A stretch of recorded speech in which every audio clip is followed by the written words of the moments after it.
ধ্যাত, আজকেও ফরজ মিস। রায়হান প্রতিদিন ভাবে আজকেরা আমি ফরজ নামাজ পড়তে উঠবই।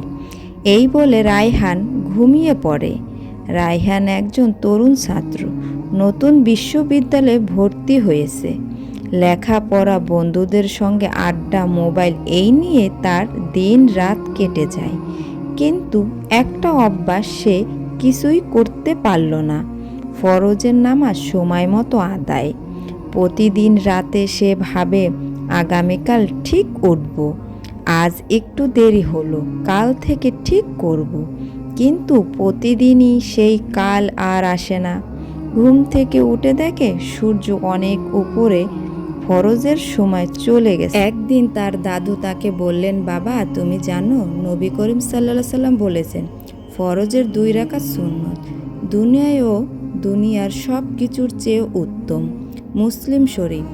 অথচ তুমি প্রতিদিন এই মহান নিয়ামত থেকে বঞ্চিত হচ্ছ। রায়হান লজ্জা পেল, কিন্তু কিছুদিন পর আবার আগের মতোই হয়ে গেল সব। তারপর এক রাতেই সে স্বপ্নে দেখে কিয়ামতের ময়দানে সবাই নামাজ নিয়ে হিসাব দিচ্ছে।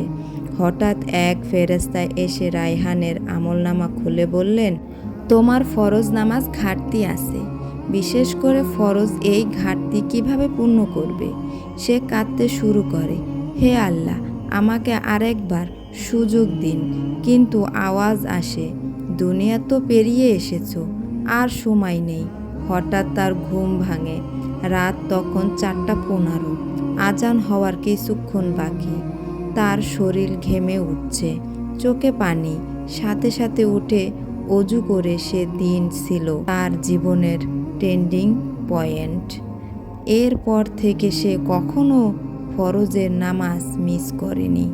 প্রতিদিন রাতেই সে দোয়া করে, হে আল্লাহ, আমাকে ফরজের নামাজের প্রেমে পড়িয়ে দাও। আল্লাহ, আমাকে মাফ করে দিন, আমি আপনার ফরজ ইবাদত গাফিলতি ছিলাম।